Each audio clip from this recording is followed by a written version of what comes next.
Oi, o projeto Turismo Rural Memórias Femininas vai procurar fazer uma reunião, uma colcha de retalhos, uma colcha de emoção, um patchwork, sobre a história do turismo rural. A história do turismo rural, numa versão café com prosa, sobre a perspectiva feminina, porque no Brasil e no mundo a mulher fez um papel muito importante no turismo rural. E por que tão importante? É fácil de explicar. O mundo rural brasileiro e mundial não era tão aberto à mulher.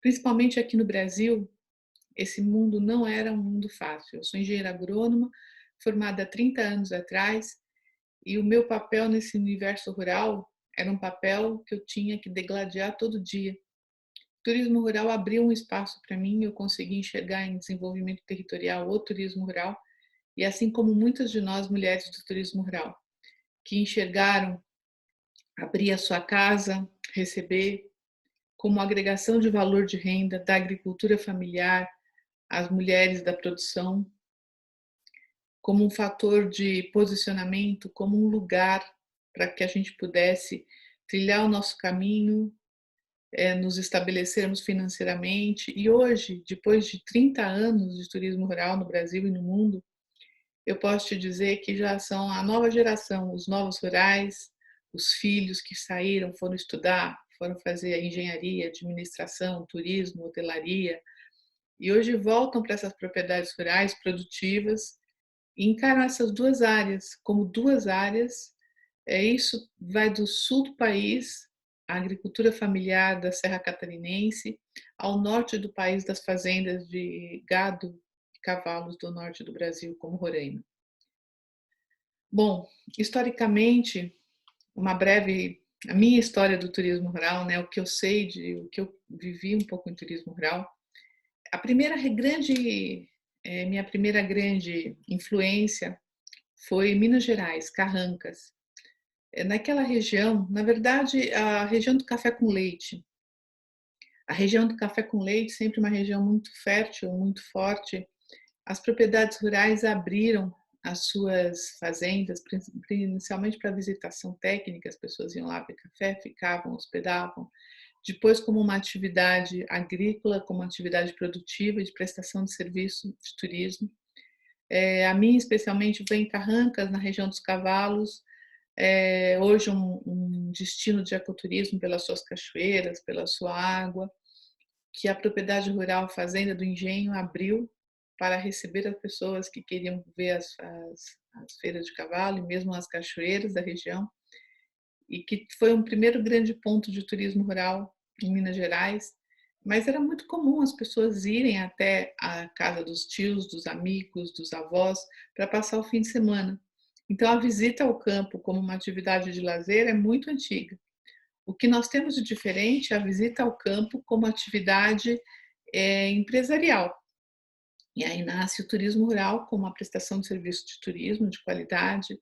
A gente tem várias histórias. Uma das histórias interessantes que eu conheço é que o associativismo, o modelo associativo ao encontro de turismo rural que aconteceu no país, na verdade, vem na Ilha de Marajó. As pessoas não sabem disso, mas na Ilha de Marajó, um grupo de consultores do Uruguai vieram para conhecer Marajó. Um desses consultores uruguaios casou lá na ilha, ficou numa propriedade rural dessa ilha e começou a fazer com que a família da esposa atendesse, e aí teve encontros de turismo rural. A Associação de Turismo Rural de Marajó, acho que nem existe mais, mas foi onde nasce o movimento associativo. Claro que fala-se muito de Lages, Minas Gerais, a Lages, Minas Gerais, onde começou o negócio associativo, né, o grupo de associação, onde começou uma associação que se chamava Associação Brasileira de Turismo Rural, Abratur. Essa associação ainda existente, com a sua sede atual no Ceará, com Francisco Garcês como presidente, membro do Conselho Nacional de Turismo, membro da CNC, do Conselho Nacional e de outras câmaras temáticas também. Então, assim, é uma entidade que existe em vários estados. Associativamente, hoje, já o modelo associativo de turismo rural não é um modelo forte. O que existe nesse momento, nós estamos em pleno ano de 2020, é uma rede nacional de turismo rural. Essa rede nasceu há uns 10 anos atrás, com apoio do MTUR e do antigo MDA, Ministério do Desenvolvimento Agrário. É uma rede que existe, que conversa, e que há pouquíssimo tempo lançou a Carta Brasileira de Turismo Rural. Por quê? Porque o empresário de turismo rural brasileiro, ele, na verdade, normalmente, quem faz turismo rural, para quem é empresário de turismo rural, é gente rural.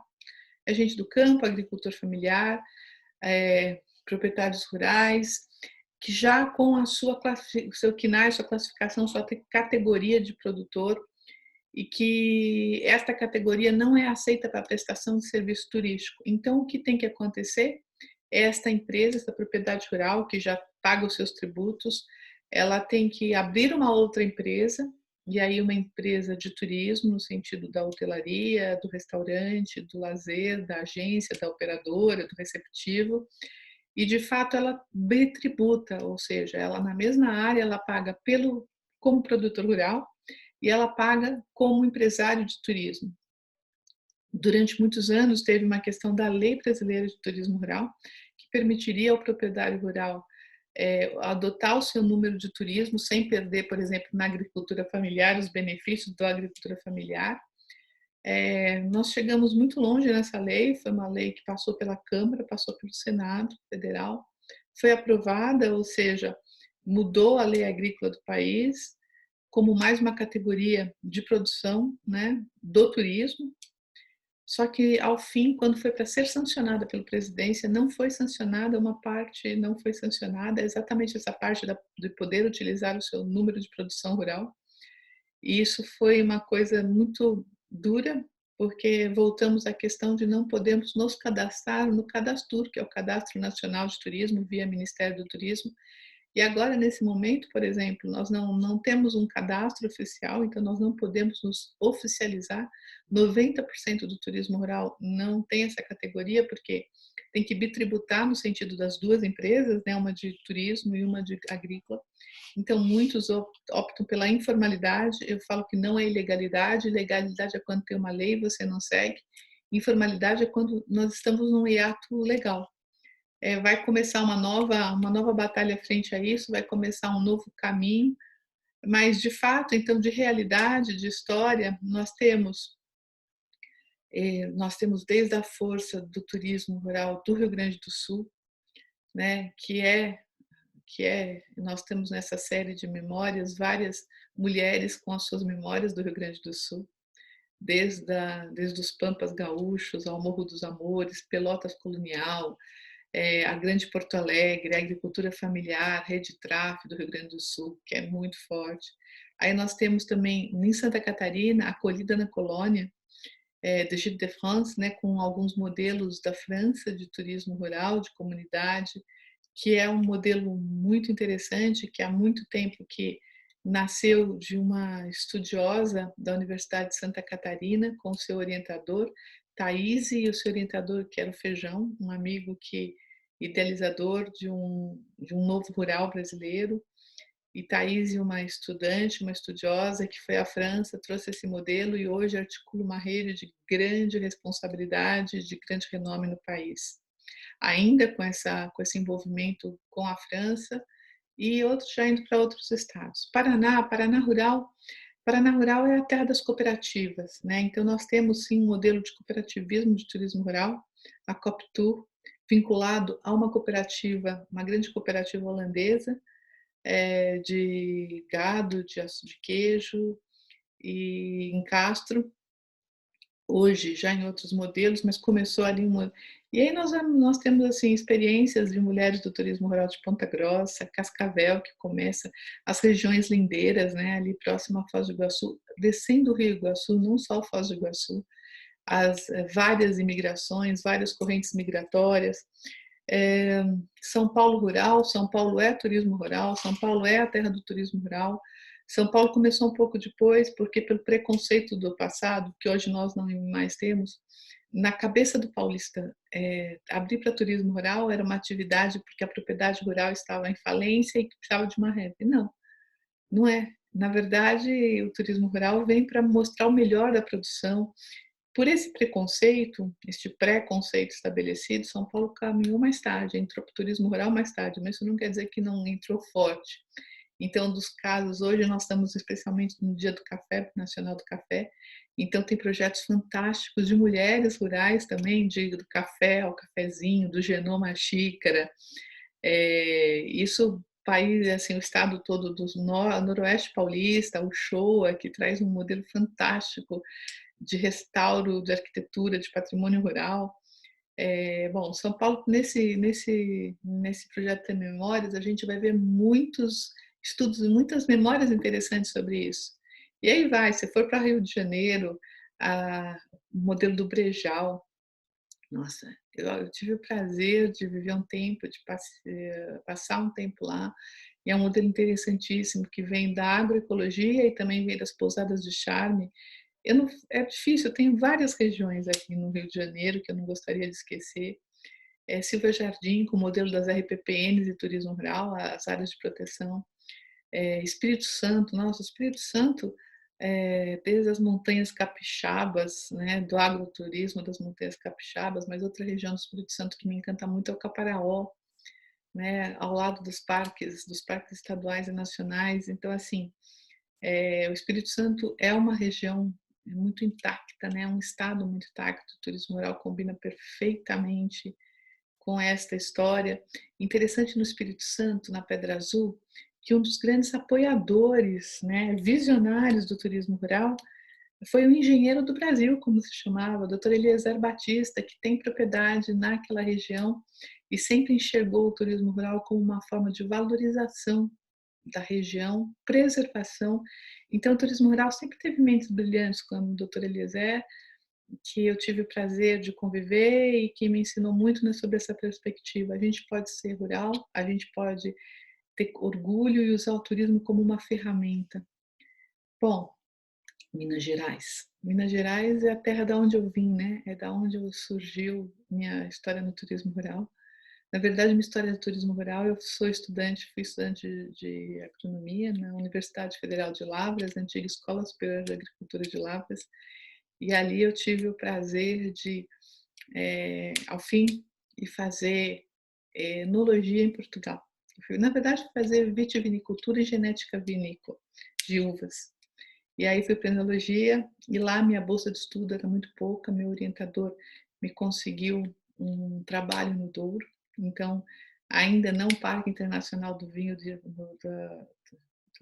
do Douro Vinheteiro, mas um começo, um modelo. Eu acompanhava os turistas alemães e ingleses descendo o Douro, mostrando as vinhas, mostrando as formas de produção. E eu achei muito interessante, porque na verdade usava o turismo como uma ferramenta de orgulho, né? Quando eu volto para o Brasil, eu volto achando que era por isso mesmo. Volto para a universidade, conheço pessoas interessantíssimas. Edgar Alencar, meu orientador de mestrado, um expert em metodologia científica que me ensinou a criar métodos para construir modelos de turismo rural. Suzana Paiva, uma querida amiga, professora de turismo rural, uma grande dama do turismo rural, que usava da sabedoria e do conhecimento dela, porque era uma mulher com muita interligação, poder político, mas também com muita crença no turismo como uma valorização. Então, tinha trabalhos interessantíssimos de reunir comunidades para tapetes arraiô. Ela tinha isso há muitos anos, né? Então, nós falamos de 30 anos atrás, uma mulher que estava inovando. Isso falando da região sudeste. Aí eu posso ir para o centro-oeste, né? O centro-oeste, modelo de turismo rural pantaneiro do Mato Grosso do Sul, é muito interessante. Eles internacionalizaram o modelo, hoje muito envolvido com turismo de aventura, com ecoturismo, mas sempre voltando para dormir na fazenda, para a gastronomia rural, para a lida pantaneira. É hoje um grande destino internacional, talvez o maior destino internacional de turismo rural desse país. E também Mato Grosso, que segue uma outra proposta, a Estrada Pantaneira, que segue uma outra proposta, mas também muito voltada ao turismo de base comunitária. É muito interessante ver no Centro-Oeste Paulista essa proposta das comunidades quilombolas, das comunidades de natureza. Goiás é uma paixão pessoal, os quintais de Goiás, né? Eu sempre gostei muito de Goiás por Cora Coralina, né? Até e quando eu escrevi meu primeiro livro de turismo rural, fiz questão de lançar lá, porque a Cora me lembra isso, me lembra o recomeçar, me lembra o pegar uma situação e transformar essa situação em algo brilhante, interessante. O turismo rural é isso. Então, Goiás é uma coisa que eu gosto muito. Até hoje a gente vê muita coisa interessante de Goiás, da gastronomia ao vinho de jabuticaba, as pousadas de charme, né? Aí também da Chapada, aquela mistura. Eu acho muito interessante quando eu trabalho como operadora de turismo rural, né? Eu mantenho, chama Brasil Rural Operadora de Turismo Rural Equestre Natural. Eu digo que eu não vendo turismo rural, eu vendo experiências e experiências do turismo rural. Então, aí, é claro, eu misturo da natureza, das vivências, isso é muito interessante. Goiás me permite muito isso. DF é um grande núcleo de turismo rural. DF tem movimento associativo, Rural Tour. É, DF tem lideranças ativas, estão sempre movimentando com. DF é um, né? E o próprio Brasília estão sempre movimentando com leis, tentativas de projetos de leis, patrocínios. Acho que o DF é um dos grandes modelos de turismo rural desse país associativo. Bom, se for, vamos lá para o norte e nordeste, né? O norte é uma nova fronteira. Uma nova fronteira que eu vou dizer que Roraima e Amazonas puxam o carro. Roraima é um estado muito interessante, né? Que tem as Guianas e a Venezuela como fronteira, é um estado de fronteira, que tem os cavalos da raça, ali um cavalo uma raça específica, então das savanas, vou faltar agora o nome do cavalo, mas tem muito pessoal lá, meus amigos, que conhecem bem aquela região. E eu acho interessante que Roraima foi sempre tem, é um estado verde, né? É uma Amazônia muito intacta. É um pouco da Amazônia, né? Mas não diria uma Amazônia intacta. A Amazônia é legal, mas não a floresta, mas a Amazônia é legal, intacta, é um país muito com os parques indígenas, os antigos garimpos, como Tepequém, que hoje é um modelo de turismo fantástico de natureza. E eu acho que o produtor rural de Roraima vive dificuldades pela própria distância e ele usa muito bem o turismo como valorização, como um espaço de lazer. O Roraima, durante muito tempo, tentou ser o Estado Verde, um projeto grande, um projeto estadual, um projeto, na época, antes mesmo de Marcos Pontes ser ministro, ele como alguém, um cientista, tentava organizar junto à ONU, o governo estadual, o Estado Verde. Pena que não deu certo pouco, mas era bem interessante trazer isso. O turismo rural sempre acompanhou, porque os lugares de acesso de Roraima não têm hospedagem. Aonde se hospeda? Hospeda-se no mundo rural. Então, Roraima Rural, para mim, é um grande modelo interessante. Ainda, assim, eu não vou. Tem vários outros, né? Eu acho assim, vou citar Roraima porque é o que está mais nesse momento em destaque, é o que eu mais tenho convivência. Todos esses lugares que eu comentei agora são lugares que eu convivi. Obviamente, a minha memória. Isso não quer dizer que só existe essa memória, quer dizer que existe a minha memória e ela vai ter outras histórias. Acho que por isso da importância de ter outras mulheres cantando as suas memórias. Aí o Nordeste, né? O Nordeste é totalmente turismo rural, porque as praias combinam com a ruralidade. Isso não, né? Isso eu tenho Maragogi é um dos grandes modelos de praia, né, do país. Maragogi tem Maragogi rural que é fantástico, Alagoas tem a Embrapa, né? Está agora com a questão de produtos de origem, alimentação. Alagoas é um destino extremamente rural. A produção rural de Alagoas, que não é uma produção rural grande, que é um estado, né, pequeno, começa agora, nesses anos, a adotar um grande modelo de turismo rural. Eu vou citar Maragogi Rural, que é uma paixão. Maragogi Rural que reúne os engenhos aos assentamentos, né? e faz um modelo junto com a Caritas italiana e faz um modelo para mim que eu realmente gosto, apoio, sempre que posso ir, vou na praia, adoro a praia de Maragogi, mas não deixo de ir à colônia, almoçar, e não deixo de jantar no engenho, então são coisas afetuosas para mim. Ceará, que tem um grande movimento de turismo rural mesmo, uma associação, hoje mais desarticulada, mas uma associação que chama Vaceter. Pernambuco, bom, Pernambuco vai ter muitas mulheres para contar. Pernambuco é o caso das mulheres rurais. Nossa, aquelas mulheres rurais de Pernambuco dão um show, elas estão sempre criando, são líderes. Então, tenho todo ano a feira de turismo rural no shopping, no meio do coração de Recife. É muito legal. E Pernambuco eu aposto no futuro, eu faço uma futurologia, eu falo no enoturismo, que eu deixei de falar no enoturismo do Rio Grande do Sul, mas eu esqueci. Eu trabalhei em Garibaldi como enóloga. Eu trabalhei na Delantier, uma adega que não existe mais, com um enólogo, né, Adolfo Lu, que foi um professor e que era um argentino, bem no começo da enologia, isso há 30 anos atrás.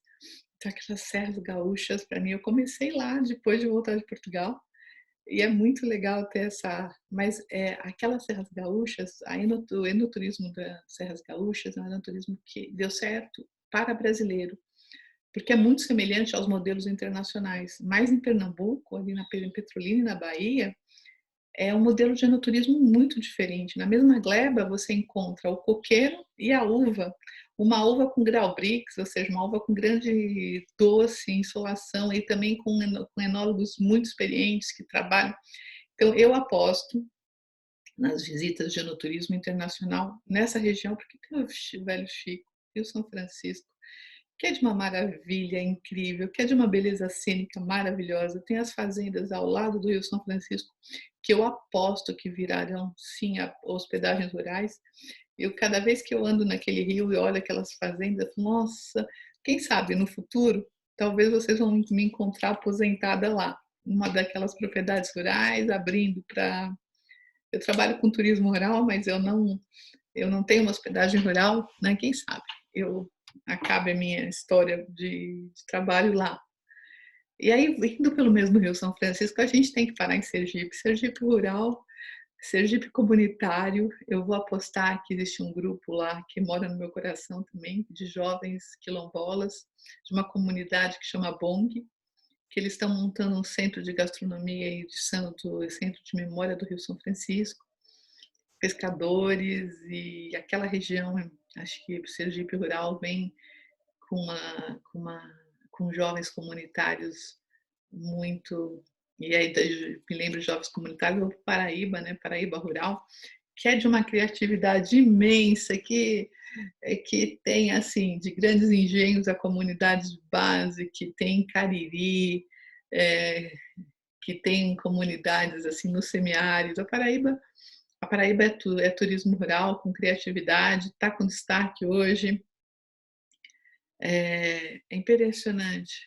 Tem destaque, sim, tem trabalho, tem produção, tem mulheres ali também que vão falar sobre essa memória delas. Bom, Bahia sempre teve turismo rural, mas eu aposto muito no turismo rural ali da Costa do Cacau, que não emplacou ainda, mas fazendo uma futurologia, eu acho que emplaca. Bom, Pernambuco, Bahia, Ceará. Eu posso esquecer, mas é a minha memória, né? Cada um vai contar a sua memória.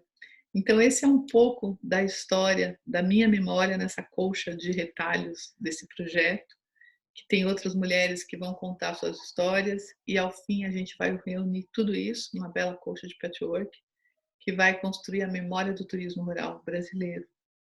Porque cada uma tem sua memória, e essa é a minha. Então é isso, teve várias gravações, tem vários vídeos essa semana, e a gente começa a trabalhar memórias. Essa foi a minha memória do turismo rural.